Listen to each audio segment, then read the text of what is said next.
Halton News, it's Friday, July 3rd, and I'm Jessica Kading. Taking a look now at our local COVID-19 numbers, there are currently 54 active cases in Halton. 11 of those are in Burlington, 13 in Oakville, 24 in Milton, and only 6 in the town of Halton Hills. 760 people in our region who previously had COVID-19 have fully recovered, and the total death toll in Halton remains at 25. The outbreaks at Billings Court and Kama Woodlands long-term care homes in Burlington have resolved, and there's one ongoing outbreak at Waterford long-term care home in Oakville. Currently, none of those patients have contracted COVID-19. As services continue to slowly reopen around Halton, 2 changes were made in the town of Oakville. Heading back towards business as usual, Oakville Transit has begun to collect fares as of today. Nikki Wesley has more. Well, the town of Oakville continues to encourage residents and businesses to use online services. Today, the Service Oakville desk at Town Hall reopened, allowing in-person payments for property taxes, private tree permits, and parking tickets. Other services are still available in person, but by appointment only, including marriage licenses and community cleanup supply pickup. You can also reload your Presto card, which is encouraged for riding Oakville Transit as it allows tap payment. Also starting today, Oakville Transit has begun requiring passengers to wear non-medical masks or face coverings when traveling. This will help keep customers and operators safe during the pandemic. Exceptions to this rule include children under the age of 2 and people with disabilities, preventing them from wearing a mask. Buses will continue to operate at 50% capacity to encourage physical distancing while using transit. Reporting for Halton News, I'm Nikki Wesley. Burlington Transit has also implemented mandatory face masks for passengers and are not collecting fares. Milton Transit is still following the transit guidelines issued by the province of Ontario, strongly encouraging face coverings for passengers, and they are also still waiving their fares. The City of Toronto has introduced a mandatory mask policy starting July 7th, meaning residents will need to wear masks whenever in an indoor public setting. The mayors of Brampton, Mississauga, and Caledon have also announced their intentions to implement mandatory mask wearing. Here in Halton, the mayors of Burlington, Oakville, Milton, and Halton Hills have all joined together with Halton Regional Chair Gary Carr to strongly urge residents to wear masks or face coverings, but they're not making it mandatory at this time. We wanted to know what it would look like from a policing perspective if Halton were to escalate the policy and start requiring mask wearing. We had a chance to speak with Halton Regional Constable Ryan Anderson of the police this morning. We kind of have to take it in stride the way we've taken all of these emergency measures. And our priority at this point has been, up to this point, has been education over enforcement. Certainly there's been times where enforcement's been needed, but I'm just speculating here. But if that were just something that would become mandatory, I would anticipate our officers would continue that approach where we would be doing kind of an education over enforcement until it was something we had to do. Meanwhile, Milton MP Adam Van Couverton is encouraging his constituents and all residents of Halton really to wear a mask. In speaking with him earlier today, we asked him if he thinks mandatory masks are a good idea, and he says they are, as long as it's enforceable. And it's a difficult thing to enforce, obviously. I think the best thing that we can, that I can advocate for is elective use of these wonderful things. If somebody said that, hey, I've got this thing that can reduce the chances of you getting COVID, of your family getting COVID, and your neighbors getting COVID by like 90%, then you would take it. And it's really, really simple. Look, you just put it over your mouth and you wear it when you go out in a public space. You don't have to be so concerned about, being in close proximity because you literally can't breathe on somebody if you're wearing a mask. I've been wearing one every time I'm out and about. If you're going to a grocery store, if you're going to the bank, this is a great way to make sure that you, your neighbors, and your family stay safe throughout COVID-19. I think it's an easy and a really inexpensive way to participate and be part of the solution. There are many local organizations selling masks for between $5 and $8, but if you can't get one, Van Couverton says you can contact his office in Milton and they'll look into sending you one. Unfortunately, a 33-year-old has been pronounced dead after losing control of his motorcycle. This happened yesterday in Oakville. Halton police say he was traveling southbound on Trafalgar Road near the QEW before his bike left the roadway. He was transported to Hamilton General before succumbing to his injuries. Any witnesses who have not yet spoken to police are asked to call 905-825-4747, extension 5065. If you drive a high-end vehicle, you should be aware that car thieves are currently using a new strategy in Halton and the GTA. Police have become aware that thieves are intentionally causing a collision. For example, rear-ending a car at a low speed with the intention that the driver will get out of the vehicle and leave their keys in the ignition. The carjackers then take off with their targeted car or SUV. In light of this, police have released these safety tips. If you believe you were intentionally hit by a vehicle, remain in your car and dial 911. If you believe you're being followed, also dial 911 and/or drive to your closest police station. If you're involved in a collision, exit the car but remove the keys with you. Do not attempt to stop a fleeing motor vehicle. The federal Conservative Party members have some work to do in the next 2 months. They're doing as much as they can to help decide who their new leader is going to be. Melissa Candelaria has that story. The Conservative leadership race is well underway, and Wellington Halton Hills MP Michael Chong has been watching closely. I watched the debates. Clearly, some of the candidates were more proficient in French than others. I think that should factor into who should be leader. I think clearly only 2 of the 4 candidates have any capacity in French. And I think a number of the candidates have put forward a number of interesting ideas about where to take the party. So that's what's happened in the last several weeks. We had a debate in French and a debate in English. And I think out of that, quite a bit of information was given by the various candidates, not about specific policies, but rather more about the general tone and direction that they want to take the party in. Chong will not be endorsing anyone at this point. However, he does say either Peter MacKay or Erin O'Toole would be a good choice for the leadership.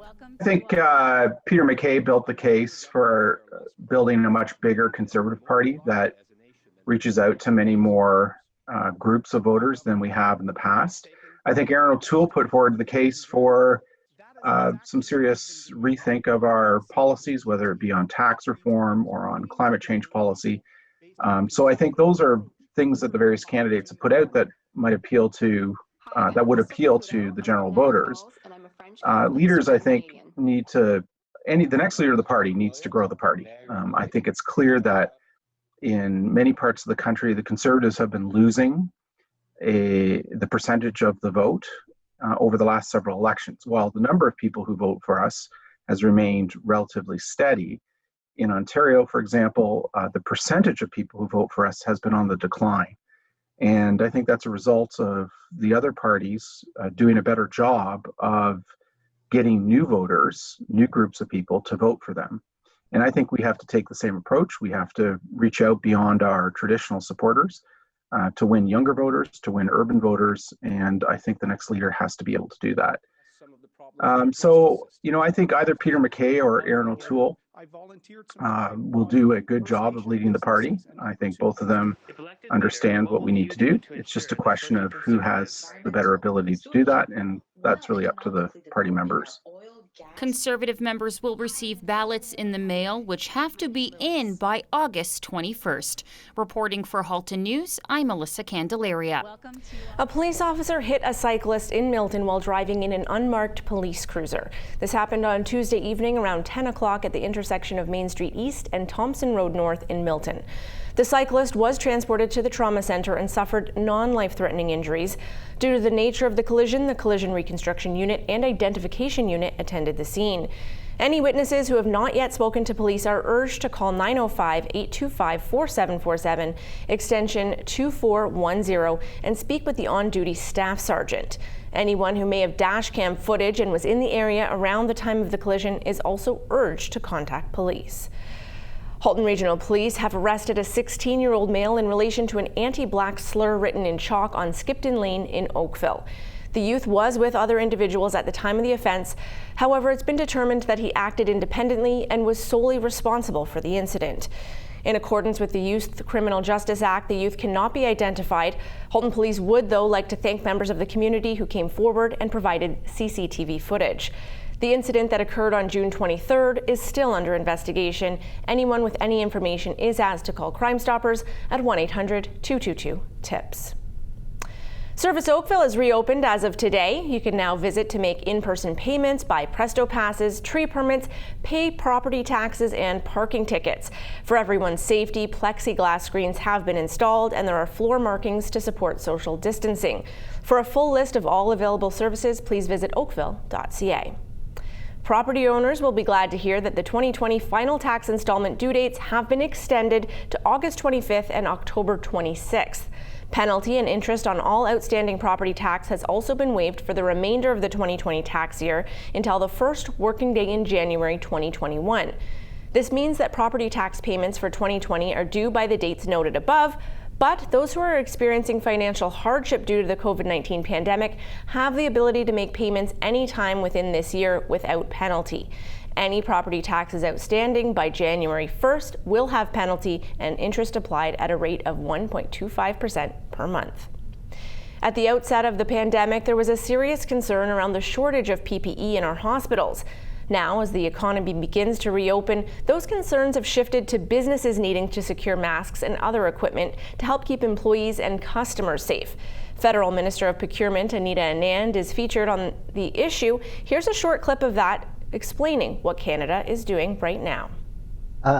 Anita, Dr. Tam has said originally that no masks were needed. Now she said yes to masks.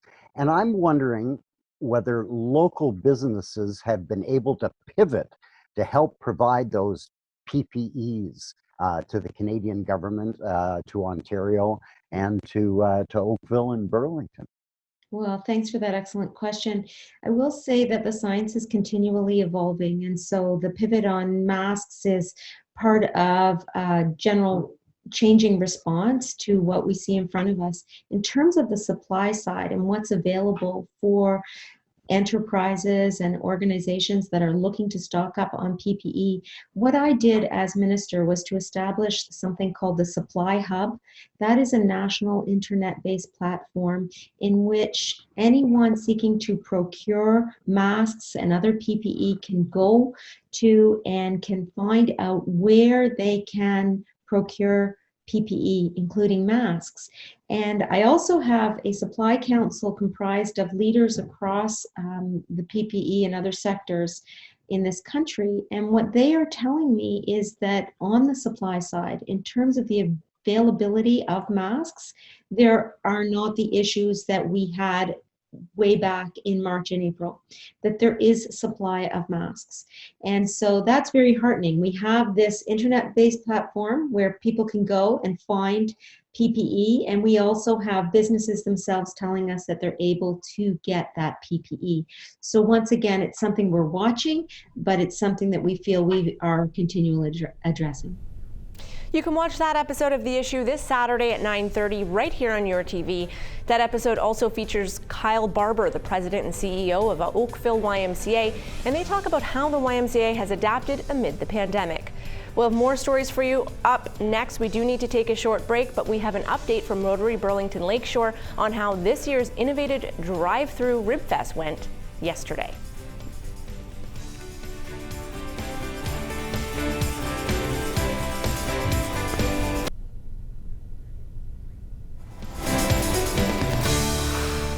We hope you all enjoyed a safe and happy Canada Day, and we know many of you enjoyed the drive-through Rib Fest at Burlington Centre Mall.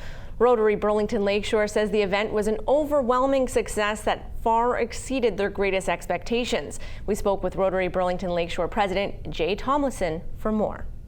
It was a fantastic event. We were, thinking we were going to get maybe 1,000 cars. We ended up with just shy of 2,700 cars showed up. Everything ran smoothly. We had no issues, no backlogs. It was a fantastic event, better than we expected. So we had to cancel the 4-day event that we usually do on Labor Day. And then we just had to put our heads down and go, what else can we do? How can we make something happen? Some of the original founders of RibFest were talking to the Ribbers and sort of came up with this plan of trying to do a drive-through. Why July 1? Why not? People are looking for things to do. It's the summer of no fun. Everything's been canceled. What else is there to do? I think people were just itching to get out of their house and look for something to do. Canada Day. So we're glad to provide that opportunity. So we were supporting the Rivers, we're supporting Rotary and the Burlington Charities, the musicians, they all loved it. We had 4 bands play that hadn't played a note in, well, as a band live for 3.5 months. Everybody just loved getting out and having some type of normalcy back in their life for a day. I mean, we support so many things between like the Wellington Square Community Dinner, the food banks, Food for Life, all of those things, because I mean, especially at this time, as much as Burlington is a well-to-do city, there are still a lot of people that do need some help. So we're glad to support those things. We have pledged, we just came off a pledge for Joseph Brant Hospital. We gave the hospital $250,000. We are now giving Carpenter Hospice the same for their recent expansion. So it's going to be sort of split amongst the immediate need as well as that, fulfilling that commitment to the hospice. I just want to say thank you to the citizens for Burlington and surrounding areas. I mean, Hamilton, Acton, Brantford, there was all people from all over the place came out to support it. And thank you very much. And we hope to see you again, either at another drive-through if we do it, or at our event next year when we can hold it again properly. 3 trails in Burlington are in need of a name. The city has asked residents to help decide what to call these trails. Over 300 suggestions have been received, and the city has narrowed down the options, and it's time to start the voting process. Today we'll focus on the new trail that's east of Centennial Drive between Upper Middle Road and Heathfield Drive. In the future, this trail will extend to Mainway. The 3 name choices you can now vote on include Palmer Trail, since it's located in the Palmer neighborhood, Washburn Trail in reference to Halton Region's pump station and reservoir facility, or Upper Mainway Trail because of the north and south boundary of the trail between the 2 major roads. You can start voting now through July 24th by visiting getinvolved.ca/namethistrail.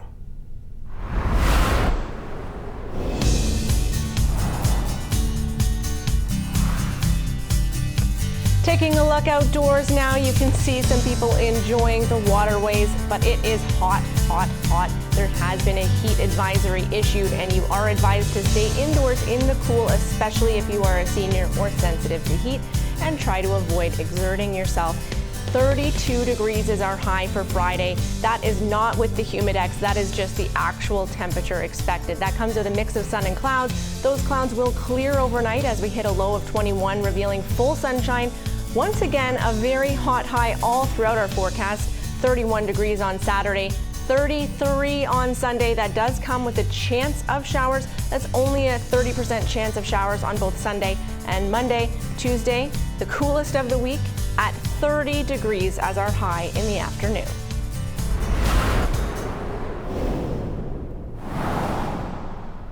The Milton Chamber of Commerce will host their 31st annual golf tournament on Tuesday, August 11th, and you can get your tickets now at a reduced 2020 price.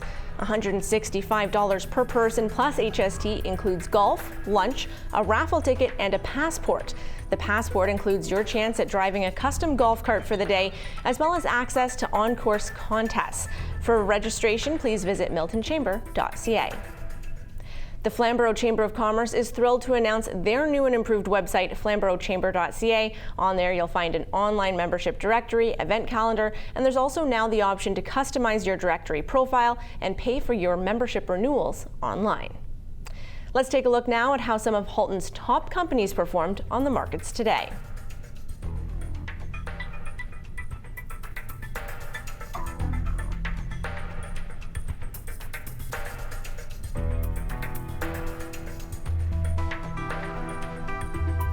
Still ahead, the Burlington Food Bank continues to help those in our community, and they're up over 70% compared to this time last year. More on that ahead.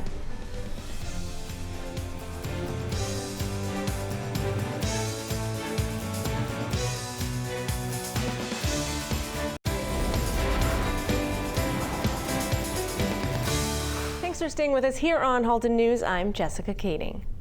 The Burlington Food Bank has been working tirelessly to ensure those who need food in our community are getting it, especially with the added financial pressures that COVID-19 has placed upon almost everyone. When they compare the number of families served this year versus the same time last year, the food bank says they're running 70% higher this year. That being said, they still have more to give and encourage you to reach out if you need help, even if you've never needed help in the past. They're here to help make things easier during this time for all who need assistance. For more, I'll turn it over to their Executive Director, Robin Bailey. Sometimes when we're doing our things the way that we have been doing them, we sometimes don't recognize how great our volunteers have been doing in keeping up with the pace.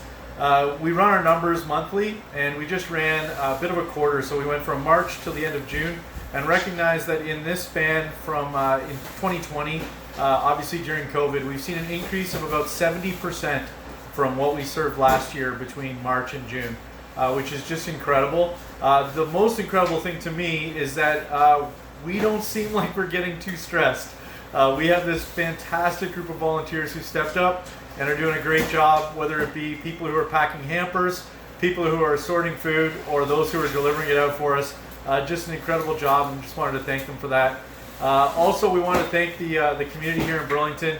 One of the other things that happens for us is when people give to us online, I actually get direct to my email, just a quick note letting us know that someone else has given to us. So we want to thank the Burlington dads for whatever you guys were doing this weekend, these past few days. Thank you so much for the increase in donations. We really appreciate it and look forward to continuing to support our community. The United Way Halton in Hamilton is hosting an online silent auction this month, starting July 2nd and running through to the 24th. There are all kinds of fun and unique items up for bid. Money raised will go towards those in need in our community. Whether you want a hoverboard or a Ninja coffee bar, a stroller or a new aquarium, there's an item on there sure to pique your interest. Check it all out at uwhh.ca/event. The Townsend Smith Hospice Foundation is hosting free webinars to help the community during these unprecedented times. The first one coming up on July 15th is called Grieving a Loved One's Death During COVID, because COVID-19 has changed the way we experience and grieve the death of a loved one. You may not have been able to be by their bedside, mourn together with family and friends, or attend a traditional memorial service. Tune in at noon on July 15th for strategies and coping methods. You can register at townsendsmith.ca. I'd like to thank you for watching us here tonight. If you'd like more content, please visit our website at yourtv.tv. We're also on social media on Facebook, Instagram, Twitter, and YouTube. You can find us at YourTV Halton. For Halton News, I'm Jessica Kading, and we'll be back with another live show.